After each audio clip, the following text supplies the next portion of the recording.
Hey, travel lovers. If you're like me, you know that staying productive on a plane can be a challenge.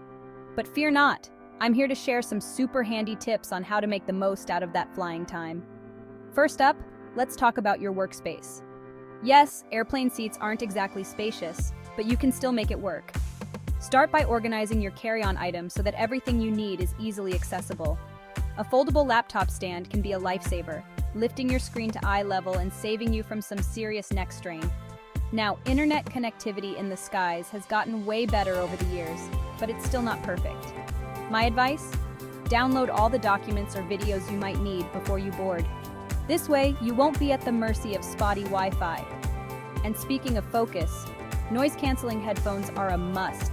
They'll help you drown out the engine noise and the chatter, letting you zone into your work. Whether it's catching up on emails or drafting that novel you've always wanted to write, these headphones can be your best friend. But hey, don't forget to take breaks.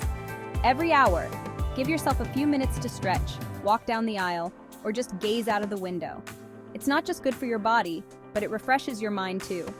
Lastly, stay hydrated and avoid too much caffeine. It might be tempting to knock back several cups of coffee to keep the energy up, but water is your best choice. Staying hydrated keeps your energy levels steady and helps fend off that jet lag. So, there you have it, folks. With a little preparation and the right tools, you can transform your next flight into a productive sanctuary. Safe travels and